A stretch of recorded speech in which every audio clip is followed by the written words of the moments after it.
नमस्कार, बिहार सत्याग्रह 2020 में आपका स्वागत है। मैं हूं महेश शुक्ला और आपको आज ले चलूंगा बिहार के चुनावी मैदान में। दिखाऊंगा कि क्या हो रहा है वहां, कौन क्या कह रहा है और कैसी कैसी राजनीतिक खिचड़ी पक रही है। बिहार में चुनावी रणभूमि तैयार हो चुकी है। अब हर राजनेता दमखम के साथ चुनावी मैदान में उतर गया है। वार तकरार और वाद विवाद का दौर भी देखने को मिल रहा है। इन ताबड़तोड़ रैलियों के बीच यूपी के सीएम योगी आदित्यनाथ की एंट्री भी बिहार चुनाव में हो चुकी है और वहां के चुनावी माहौल का रुख बदल रही है। बिहार में विधानसभा चुनाव को लेकर इस समय प्रचार चरम पर है। भाजपा के स्टार प्रचारकों में शामिल उत्तर प्रदेश के मुख्यमंत्री योगी आदित्यनाथ ने बिहार में कैमूर के रामगढ़ से कल अपने चुनाव प्रचार अभियान की शुरुआत की थी। आज भी वो बिहार में है। कैमूर के रामगढ़ पहुंचे योगी आदित्यनाथ के स्वागत में उमड़ी भीड़ ने जय श्री राम के नारे लगाए थे और योगी आदित्यनाथ का स्वागत किया था। अब ये जय श्री राम का नारा क्या बदलाव लाएगा बिहार के चुनाव में, जरा देखिए इस रिपोर्ट में।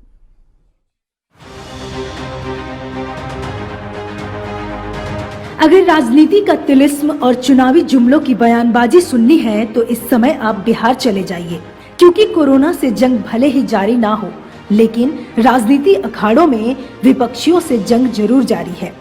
वाद विवाद और रार तकरार के बाद इस समय हर राजनेता बिहार की जनता को लुभाने में लगा हुआ है। रामविलास पासवान के चले जाने के बाद विपक्षी पार्टी भी दुख जाहिर करने से पीछे नहीं हट रहे हैं। बिहार विधानसभा चुनाव 2020 के 3 अहम किरदार हैं। मंगलवार को ये तीनों एक साथ एक फ्रेम में नजर आए। मौका था पटना में लोजपा के कार्यालय पर रामविलास पासवान श्राद्ध कार्यक्रम के बाद हुए ब्रह्मभोज का। इस दौरान मुख्यमंत्री नीतीश कुमार ने लोजपा के राष्ट्रीय अध्यक्ष चिराग पासवान के साथ मुलाकात भी की। हालांकि इस दौरान दोनों नेताओं के बीच कोई औपचारिक बातचीत नहीं हुई, लेकिन दोनों एक दूसरे के अगल बगल बैठे थे। इसके कुछ देर बाद राजद नेता तेजस्वी यादव आए, वो भी चिराग के बगल में बैठ गए।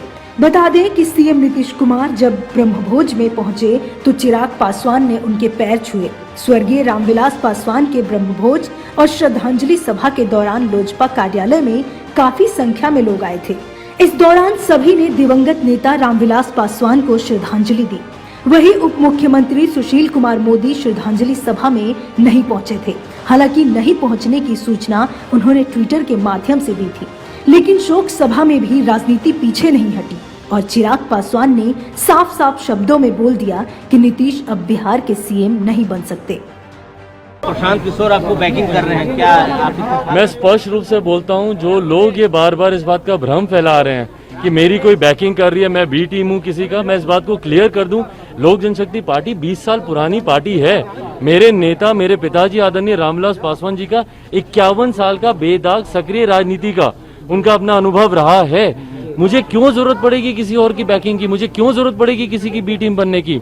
लोक जनशक्ति पार्टी अपनी आइडियोलॉजी के साथ हम लोग चुनाव लड़ रहे हैं, चुनाव जीतेंगे। जो लोग डरते हैं मुख्यमंत्री जी, इसीलिए वो इस तरीके का भ्रम फैला रहे हैं। मैं बता दूं मुख्यमंत्री जी को भी कि हम लोग जनता दल यूनाइटेड से ज्यादा सीटों पर चुनाव लड़ रहे हैं और उनसे ज्यादा सीटें हम लोग जीत कर आएंगे। आप कल से निकल रहे हैं बाहर, निकल रहे हैं जी के लिए, क्या कहेंगे इस पर? कैसी तैयारी है? नहीं, बिल्कुल। अभी तो पिताजी का जो कार्यक्रम जो पूरा चल रहा था उसी में ही थोड़ा सा व्यस्त था, पर अभी कल से पूरी तरीके से जनता के बीच रहूंगा और जनता तक बिहार फर्स्ट, बिहारी फर्स्ट को मजबूती से लेकर जाऊंगा और मौजूदा मुख्यमंत्री पुनः कभी दोबारा प्रदेश के मुख्यमंत्री नहीं बने, इस संकल्प के साथ निकला।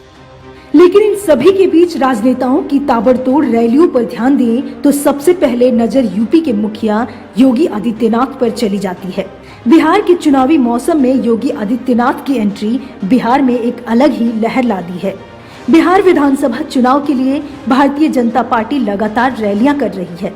बिहार विधानसभा चुनाव की सियासी रणभूमि में उत्तर प्रदेश के मुख्यमंत्री योगी आदित्यनाथ ने भी मंगलवार को एंट्री मार दी। बीजेपी में प्रधानमंत्री नरेंद्र मोदी और गृह मंत्री अमित शाह के बाद योगी तीसरे सबसे कद्दावर नेता बनकर उभरे हैं। यही वजह है कि पार्टी सीएम योगी की उत्तर प्रदेश से सटे हुए बिहार के इलाकों वाली सीटों पर ज्यादा से ज्यादा रैलियां करा रही है। योगी को लेकर बीजेपी का फोकस खासकर उन सीटों पर ज्यादा है जहां पर राजपूत मतदाता निर्णायक भूमिका में हैं। मुख्यमंत्री योगी आदित्यनाथ की पहली रैली कैमूर जिले की रामगढ़ सीट पर हुई।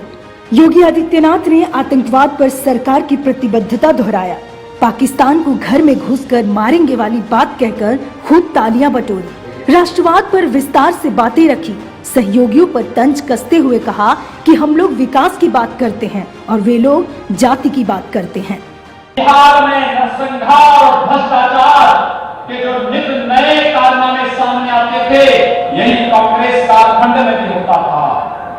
लेकिन मोदी जी ने गरीबों के कल्याण के लिए, किसानों के लिए, महिलाओं के लिए, नौजवानों के लिए, सबके लिए योजना दी और उसके बाद दूसरे कालखंड में सबसे पहला काम किया, कश्मीर से धारा 370 को समाप्त किया।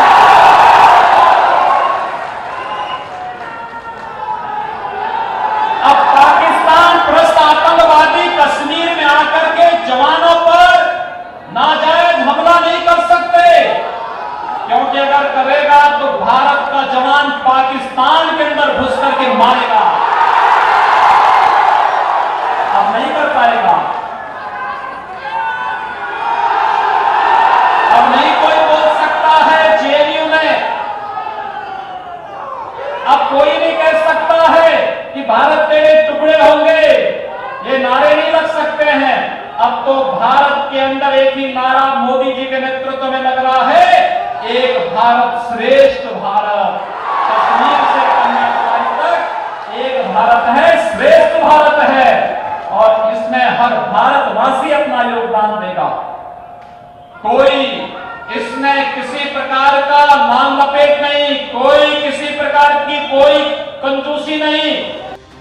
रामगढ़ सीट पर आरजेडी के प्रदेश अध्यक्ष जगदानंद सिंह 6 बार विधायक रह चुके हैं। इस बार आरजेडी से जगदानंद सिंह के बेटे सुधाकर सिंह मैदान में हैं, जिनका मुकाबला बीजेपी के मौजूदा विधायक अशोक सिंह से है। बसपा की ओर से यहां से अंबिका सिंह प्रत्याशी हैं। रामगढ़ के बाद योगी अरवल विधानसभा सीट पर बीजेपी के दीपक शर्मा के पक्ष में प्रचार करेंगे। इस सीट पर दीपक शर्मा का मुकाबला माले के महानंदा प्रसाद और आरएलएसपी के सुभाष चंद्र यादव से है। 2015 में आरजेडी के रविंद्र सिंह ने यहां से जीत दर्ज की थी, लेकिन इस बार यह सीट माले के खाते में चली गई है। अरवल की पहचान कभी नक्सलवाद, उग्रवाद और नरसंहार की खबरों से ज्यादा होती थी। सोन नदी के किनारे बसे इस इलाके में यूपी का काफी राजनीतिक प्रभाव है। यही वजह है कि बीजेपी ने सीएम योगी की रैली के लिए माहौल बनाने की कवायद की है। आपको बता दें कि योगी आदित्यनाथ को बीजेपी का फायर ब्रांड नेता कहा जाता है। अब देखना ये होगा कि बिहार चुनाव में योगी की एंट्री क्या रंग लाती है। Bureau report, parliamentary business.